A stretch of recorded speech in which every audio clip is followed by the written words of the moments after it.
5h09 du matin. Et donc cette nuit à 3h30, Floriane elle me réveille et elle me dit qu'elle a perdu de l'eau. Donc bah, no stress, hein. Je lui ai dit écoute, calme-toi, tout va bien se passer. On sait pas ce que c'est parce qu'elle a pas perdu beaucoup d'eau, mais elle en a perdu quand même. Donc on a dû se dépêcher parce que j'avais pas fait, on n'avait pas fait le sac de flot ni quoi que ce soit, parce que forcément là elle est à un petit peu avant 8 mois, donc on pensait vraiment que on avait le temps. Et donc on a fait le sac de flot, elle a pris une petite douche vite fait et on a dit qu'on allait aux urgences quand même au cas où, on sait jamais. Faut pas rigoler quoi. Donc on est parti aux urgences à Villeneuve d'Ascq où ça s'est assez mal passé, je dois l'avouer, puisque en fait à l'entrée le vigile n'a pas voulu que je rentre. Clairement il m'est rentré dedans quand je suis arrivé dans le hall de l'hôpital avec Floriane.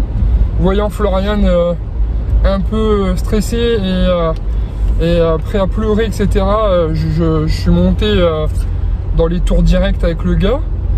Et quand j'ai vu que Floriane elle s'inquiétait encore plus, bah j'ai pas eu le choix que d'arrêter de gueuler quoi en fait, hein. Donc je me suis calmé pour ma femme, pas pour le mec, mais je me suis calmé pour ma femme. Et je l'ai laissé partir toute seule, voilà, donc interdit de rentrer avec ma femme, c'est quand même un monde, hein. Et puis bah, une fois que l'ascenseur s'est fermé, je me suis frité avec le mec, mais alors que je comprends hein, son travail de bloquer, mais putain quand je vois qu'on laisse rentrer des centaines de personnes dans les supermarchés et que là on est deux, il est 3h30 du matin, on est que deux sur le parking, je suis pas voilà, à la limite qui me donne des gants, un masque, qui prend ma température, qui me met plein de spray dans la tronche, j'en sais rien, mais qui laisse pas ma femme tout seul quoi, c'est inhumain quoi, vraiment. Alors du coup ben j'ai appelé Floriane en visio et du coup voilà, bah clairement ils ont annoncé à Floriane que je devais aller chercher des affaires qui manquaient. Je viens de faire l'aller-retour, je suis allé chercher des affaires pour Floriane. Je ne sais même pas si je vais pouvoir la voir quand je vais ramener les affaires. Et non seulement ça, je vais pas pouvoir la voir avant l'accouchement. Voilà, jusqu'à l'accouchement. Donc si Floriane accouche dans 2 semaines, et ben en fait on va être séparés pendant 2 semaines. Enfin voilà, gratos quoi. En fait, c'est vraiment le ressentiment que tu as à ce moment-là, c'est d'une violence mais extrême vraiment. Et on dit à Floriane de se calmer parce qu'elle fait de la tension, mais comment voulez-vous qu'elle fasse pas de tension? C'est quand même un monde. On lui dit de pas faire de tension alors qu'on lui dit que elle va être séparée de son époux, que elle a fissuré les os. Donc voilà. Donc c'est pas voilà. Moi j'essaie de rassurer ma femme comme je peux. Le principal c'est qu'elle va bien et que le bébé va bien, qu'elle est entre de bonnes mains, tant pis, on va prendre notre mal en patience, même si on se voit pas pendant 15 jours. S'il faut que je fasse la route tous les jours, même si je ne peux pas rentrer, juste pour qu'elle me voie à la fenêtre, et ben je ferai la route tous les jours, matin, soir, s'il faut, pour qu'elle me voie à la fenêtre. Voilà, il faut prendre ça du côté positif, tout se passe bien. Et voilà, si ma chérie, tu vois ça, ma chérie, ma petite fille, si tu vois ça dans quelques années, tu vois, déjà là, tu commences à nous embêter, hein. Toi, t'arrives comme ça, tu perturbes tout le monde, hein. Dis bonjour à ta fille. Dis-lui qu'elle t'embête. Ah ouais. Tu t'en remets plus compte. Alors, petite explication. Pour faire un truc normal, quoi. Ouais, oui, voilà. On est le 28 avril et on vient d'arriver dans la chambre où Floriane va être. Donc voilà. Là maintenant, Floriane est hospitalisée jusqu'à l'accouchement en fait, hein, tout simplement. Donc le terme est dans 1 mois, mais la dame elle m'a dit que tu n'iras pas au terme, de toute manière. Et donc là, Floriane est entre de bonnes mains. T'es entre de bonnes mains, mon cœur. Ça va. Et puis ben moi, je vais te virer dans quelques minutes. Et on se revoit pas avant l'accouchement, c'est ça mon cœur? Parce qu'ils veulent pas que je reste à cause du Covid. Voilà. Donc bon, maman elle a la télé, elle a son iPad, on a ramené toutes les affaires. Elle a de quoi faire du sudoku. T'as un coffre hein, si tu veux mettre ton iPad. Elle a de quoi faire du sudoku, nettoyer ses lunettes, des petits chouchous, de l'eau, un petit doudou. Oui, je vais boire. T'as soif? Oui. Tu veux que je te verse dans un verre ou à la bouteille? Non, à la bouteille. Hop. Et donc voilà. Et nous, on pensait faire un vlog qui dure sur la journée. Et pas un vlog qui va durer plusieurs jours. Ah mon frère. Il va faire combien de minutes celui-là maintenant? Merde. Ah merde. Bon, principal, c'est que maman va bien, que bébé va bien. Et il faut juste qu'elle se calme parce qu'elle est énervée du fait que je peux pas rester avec elle. C'est tout. Sinon tout le reste va bien. Ah ben voilà. No stress. Regardez-moi. Obligé de rassurer mon petit chien parce qu'elle est perturbée de plus trouver sa maman. Ah oui, maman elle va revenir. C'est tout mon cœur. Elle est triste, elle est fatiguée. Parce que ben on est parti dans la nuit, forcément. C'est tout. Et puis madame elle a ses foufous. Donc elle a mal à son ventre. Hein? Je suis en train de rassurer toutes mes meufs en ce moment. Ah mon amour. Et puis maman elle va bien. Puis elle est en train de te faire une petite sœur. T'as même pas compris ce qui t'arrive.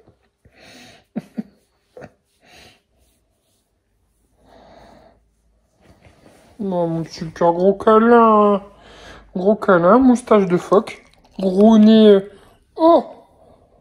Oh, t'es fatigué.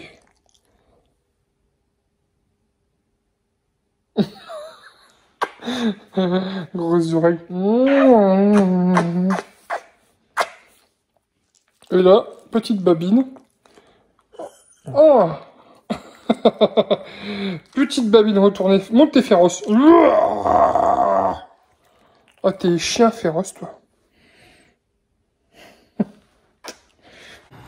Alors, jour numéro 2 de maman Hippo à la maternité. Papa Hippo, il va très bien avec Miss Hippopo. On va très bien tous les deux. Aujourd'hui, papa, il a fait toute la maison à fond, vraiment. Sauf le deuxième, mais il faut pas le dire à maman, d'accord? Donc, j'ai fait la chambre à fond. J'ai installé le lit cododo qu'il faudra après mettre, les draps, etc., que je vais devoir laver. Voilà, tout est installé. On est prêt à t'accueillir. On a dû juste décaler le lit pour que maman elle dort là et que papa il dort là tranquillement. Voilà. Ensuite, ce qui s'est passé, c'est que donc j'ai fait ça ce matin. Ce matin, on n'a pas pu filmer, mais maman elle m'a donné un cours de pliage de body et de pyjama en 2 ou en 3. Elle expliquera plus tard, mais voilà. Donc, on a fait un petit cours en visio. J'ai lavé la maison en visio avec maman. Donc, il y a des moments, je la posais à droite et à gauche de la maison. Je lavais et on discutait à deux en amoureux. Et il y a même des moments où maman finissait dans ma poche.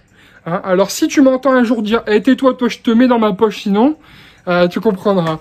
Qu'est-ce qu'on a fait aujourd'hui? Bah, j'ai fait la salle de bain. Il y a papy qui est venu, qui a fait le couloir. Et toi, le couloir, tu l'as pas connu en bordel. Donc, je te l'explique, mais en gros, il y avait des plaques de placo et du parquet sur le sol. Et du coup, on devait marcher comme ça dans le couloir. Et maintenant que tu arrives, du coup, on s'est grouillé un petit peu. Papy, il est venu, il a installé les 2 plaques de placo. Et comme ça, tout est good, on va pouvoir marcher droit dans le couloir. Et on risque pas de te basculer dans tous les sens dans les bras. Qu'est-ce que j'ai fait sinon? Ah bah écoute, Miss Hippo, j'ai dû nettoyer toute la maison parce que madame, elle a ses règles. Ça va, elle se nettoie, la preuve. Donc ça perd pas beaucoup, mais il y a des petites gouttes par-ci par-là qui arrivent de temps en temps. Et puis voilà, c'est déjà pas mal. Ah oui, et j'ai stérilisé tous tes biberons et tes tututes. J'ai dû apprendre à faire ça. À 30 ans. Il n'y a pas d'âge, hein. Mais j'ai dû apprendre à stériliser. Je n'ai pas acheté de stérilisateur. Voilà, tu peux être fier de ton papa. J'ai fait chauffer de l'eau, j'ai mis les biberons, j'ai mis les couvercles, j'ai mis tout ça. J'ai fait chauffer 10 à 12 minutes dans une eau à ébullition. Puis ensuite, j'ai mis les titines, les tututes et les titines de biberon moins de 5 minutes pour éviter la déformation du caoutchouc, etc., etc. Enfin, je vais pas te faire un cours Wikipédia. mais plutôt sympa, j'ai appris à stériliser. Donc voilà, c'était tout pour papa aujourd'hui. Là maintenant, ce qui va se passer, c'est que je vais aller au bureau, parce que avec maman, on va faire un live avec plein de gens sur Instagram.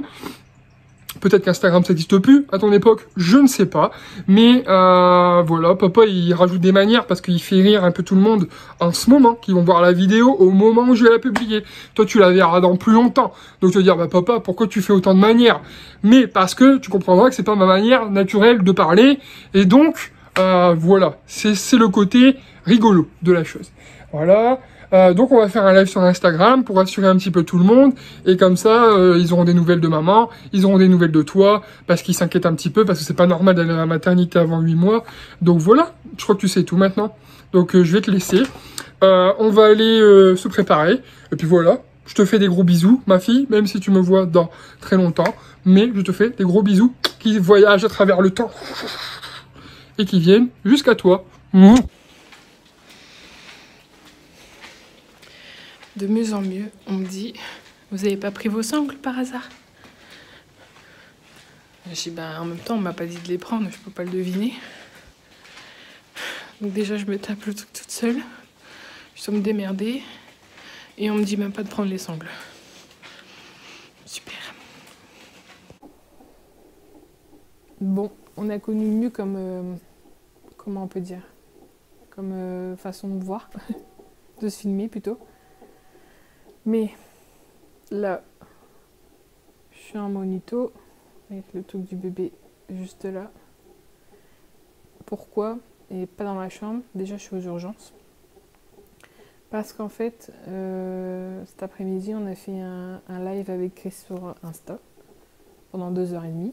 Et en fait, pendant 1h30, j'avais le monito. Donc avant l'Insta live, bébé faisait dodo. Et à mon avis, dès qu'elle a entendu son papa, elle s'est un peu énervée.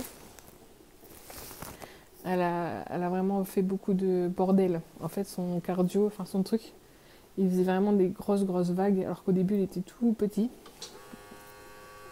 Ça, c'est ma tension qui se prend. Et en fait, ils ont dit que c'était pas inquiétant, mais qu'il fallait quand même revérifier. Donc là, du coup, j'ai dû aller côté urgence. Comme ça, en gros, elle voit de son écran le monito, plutôt que de faire à l'aveugle. Voilà. Du coup, je peux même pas regarder Top Chef avec mon chéri. Même si on regardait via en texto et en appel, mais bon. Du coup, voilà. Là, il est 22h. On est le 29 avril. Et mon ventre, je l'ai pris en photo cette nuit. Et là, je l'ai pris là ce soir. Et on voit une différence quand même, il est plus bas. Et là, ce soir, il est un peu plus déformé. Je pense qu'elle a, je sais pas, elle trouve peut-être pas sa place. Donc on verra le suivi. Ma tension est à 13,8. Bonne tension. Le bébé est à 150 battements. Ce qui est bon aussi, parce que c'est entre 120 et 160, on m'a dit ce matin. 134. Voilà. Pas de raison de s'inquiéter. Et voilà. Je sais pas quoi dire d'autre. Demain, j'essaierai de faire une vidéo un peu plus longue. Ou au pire, je vais parler là. C'est juste que s'il y en a qui passent dans le couloir, ils vont se dire, elle parle avec qui elle? En fait, le docteur Kopman, aujourd'hui, m'a dit que je serais déclenchée début de semaine prochaine. Donc ça fait réaliser un peu plus que bientôt on sera 3. Et voilà. J'ai quand même hâte. Même si je me dis un jour de plus, c'est toujours mieux pour elle. Mais j'ai hâte de pouvoir rentrer à la maison. Pouvoir revivre normalement. Parce que là, d'être coupé, d'être sans crise et tout, c'est vraiment chiant.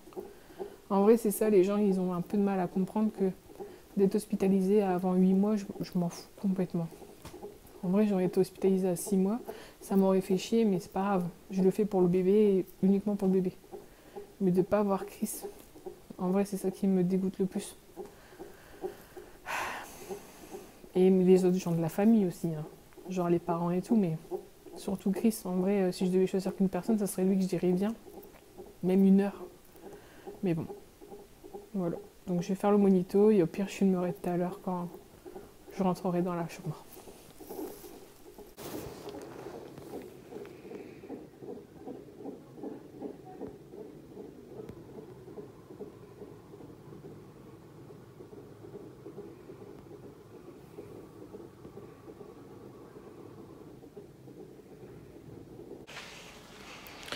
Bon bah voilà, leur petite demi-heure de monito, ça s'est transformé en 50 minutes. C'était long, mais au moins le bébé va bien, ma tension est bonne. C'est le principal. J'ai repris mes sangles, forcément. Et il n'y a personne dans le couloir. C'est dingue. On entend juste le bruit de mes tongs.